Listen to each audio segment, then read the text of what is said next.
Bolehkah kita mengatakan tukang ramal itu benar? Atau mengatakan dukun itu benar ramalannya?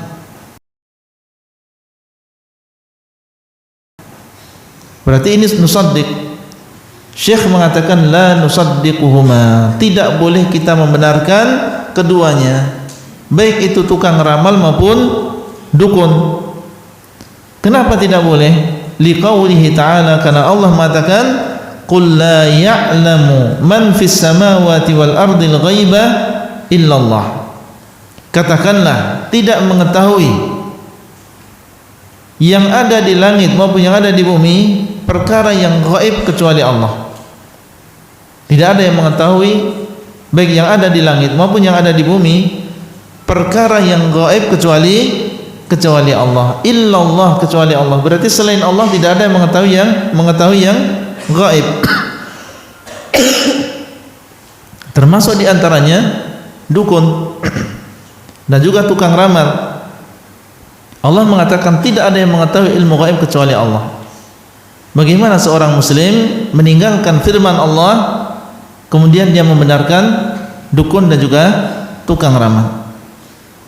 Kemudian Nabi SAW mengatakan, man ata arrafan aw kahinan fasaddaqahu bima yaqul faqad kafara bima unzila ala Muhammadin sallallahu alaihi wasallam. Barang siapa yang mendatangi tukang ramal, mendatangi ke rumahnya atau tempat prakteknya, aw kahinan, atau mendatangi dukun, kemudian membenarkan apa yang dia ucapkan. Bolehkah kita mengatakan tukang ramal itu benar, atau mengatakan dukun itu benar ramalannya?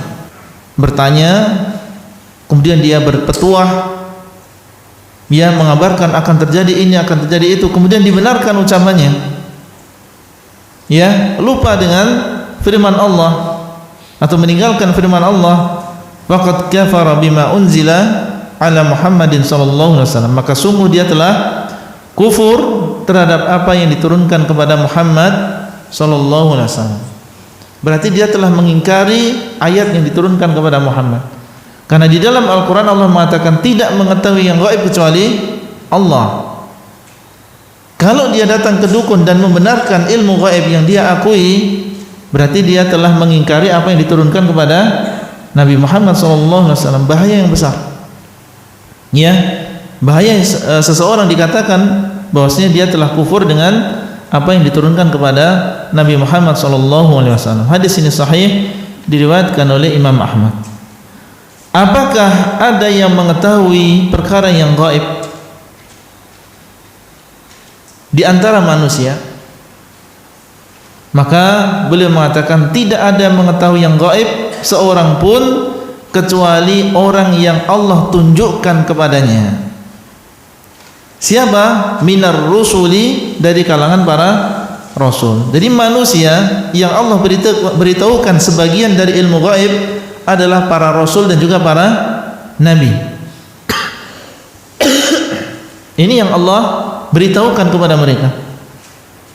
Berarti kalau ada manusia dia bukan nabi, bukan rasul, mengakui mengetahui ilmu yang gaib dari Allah, dia adalah pendusta. Ya, dalilnya apa? Syekh mendatangkan dalil dari surat Jin. Alimul ghaibi fala yudhiru ala ghaibihi ahada illa man irtada mir rasul. Dialah Allah Subhanahu wa taala yang mengetahui yang gaib. Maka Allah tidak menampakkan perkara yang gaib tersebut kepada seorang pun kecuali orang yang Allah ridhai. Allah tidak menampakkan sebagian dari ilmu gaib tadi kepada seorang pun kecuali kepada orang yang Allah ridhai. Siapa yang Allah ridhai? Mir rasul, dari seorang rasul. Maka para nabi dan rasul terkadang mereka mengabarkan sesuatu dan benar terjadi. Siapa yang memberitahukan kepada mereka? Allah SWT. Dan ini tidak Allah berikan kecuali kepada nabi dan rasul. Dukun enggak diberikan oleh Allah yang demikian. Ya, tukang ramal juga tidak diberikan yang demikian. Taib, terkadang mereka benar ya Ustaz. Disebutkan di dalam hadis yang lain bahwasanya mereka berta'awun, bekerja sama dengan setan untuk mencuri pendengaran dari langit. Ya, mencuri pendengaran. Kalau sudah menemui, sudah mencuri, meskipun hanya satu kalimat, setengah kalimat, mereka langsung lemparkan kepada setan yang ada di bawahnya. Kemudian yang di bawahnya dilemparkan kepada bawahnya, dan seterusnya sampai ya bisa kepada dukun dan tukang ramal tadi. Ya, kemudian di sana ada bintang yang Allah ciptakan untuk melempar setan-setan tersebut. Ada di antara mereka bisa menyampaikan kabar tadi kepada tukang ramal dan juga dukun sebelum terkena lemparan bintang. Ya, bisa menyampaikan kabar yang dia curi tadi, baru setelah itu terkena lemparan bintang. Dan ada di antara mereka sebelum melemparkan kabar tadi sudah terkena lemparan bintang. Karena Allah menciptakan bintang, di antaranya adalah rujuman lisyayatin, untuk melemparkan ya kepada setan-setan tersebut. Dan yang mereka bawa hanyalah sedikit dari apa yang mereka curi. Ya, dari sinilah menjadi modal bagi dukun tadi untuk mengelabui manusia dan membohongi manusia.